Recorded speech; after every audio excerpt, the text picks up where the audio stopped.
எல்லோருக்கும் வணக்கம். தைப்பூசம் வந்தாலே சில பேருக்கு இது ஒரு பிரச்சனையாயிடும். டிக்டாக்ல போட்டு பல பிரச்சனைகளை உண்டாக்கி இதை நீங்கள் மாத்திரம் கேட்க கூடாது, இதை பல பேர்கள் கேட்கணும். அதே நேரத்தில் எல்லோரும் சேர்ந்து ஒரு நம்ம நடவடிக்கை எடுக்கணும். பத்துமலை மேனேஜ்மெண்ட்டுக்கு ஒரு பாடம் போகணும். இல்லை நாங்கள் ஒவ்வொரு வருடமும் ஒரு பொதுமக்களுக்காண்டி எவ்வளவு அபிவிருத்தி வேலைகளை செய்துகிட்டு இருக்கோம். இப்போ ஒரு அன்பர் வைரலா விட்டுருக்காரு. கடை கேட்க வந்தாரா, டைம் கொடுத்து வர சொன்னாங்களா, அந்த டைமுக்கு வந்தாரா, ரசீது கொடுக்கறது இல்லையா, கடைக்குள்ள ஃபுல்லா பணத்தை வாங்கிட்டு கடை ரசீது கொடுப்பது இல்லை என்று ஒரு பெரிய புகாரை சொன்னது மட்டுமல்லாமல் அதை எல்லோரும் பகிர்ந்து கொண்டு நடவடிக்கை எடுக்கிறது மாதிரி தப்பான ஒரு அபிப்பிராயத்தை அந்த நபர் வெளியிட்டிருக்கின்றார். அவர் பெயர் சொல்லவில்லை. கடைகள் கொடுப்பது தேவஸ்தானம் பல பிரிவுகளை பிடித்திருந்தாலும் ஒரு பிரிவு அதை திறம்பட செய்து வருகின்றார்கள். இப்பொழுதெல்லாம் கடைகள் பிரச்சனை பெரிய பிரச்சனை இல்லை. கடைகள் எடுத்தவர்களோ அல்ல பணம் செலுத்தியவர்களோ இது போன்ற புகார்களை செய்வதில்லை.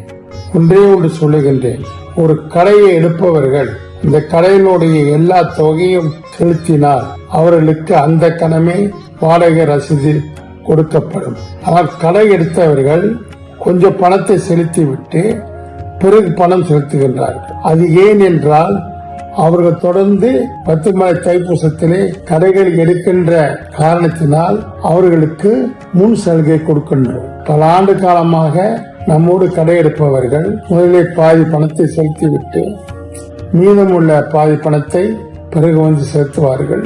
அவர்கள் செலுத்தியவுடன் அவர்களுக்கு ரசீது கொடுக்கப்படும். இதுதான் உண்மை. இதை தெரிந்து கொள்ளாமல் அவசரப்பட்டு அல்லது வேண்டுமென்றே செய்தியாக போடுவது மிகவும் தவறு. இதையெல்லாம் நம்பிக்கொண்டு பக்தர்கள் இருப்பதில்லை.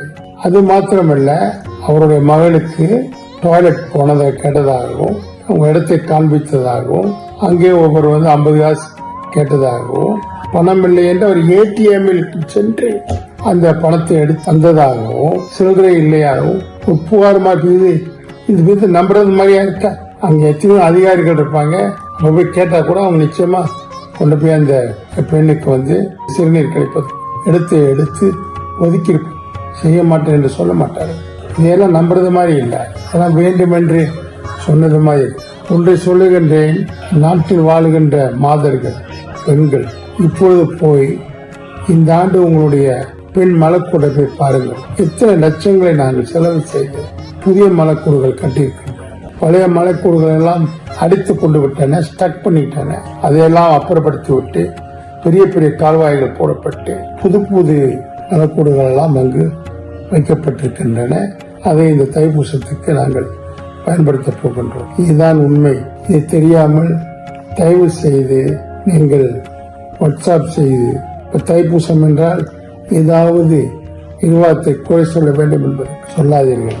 சொல்லுகிறவங்க யாராக இருந்தாலும் தேவஸ்தானத்தினுடைய தலைநண்ட முறையில் நான் எப்பொழுதும் என்னுடைய அலுவலகத்தில் இருப்பேன். என்னை பாருங்கள். பார்க்காமல் என்னை போகாமல் உங்களுக்கு வேண்டும் என்ற அறிக்கைகளை விட வேண்டாம் என்று உங்களை அன்போடு கேட்டுக்கொள்கின்றேன். நன்றி, வணக்கம்.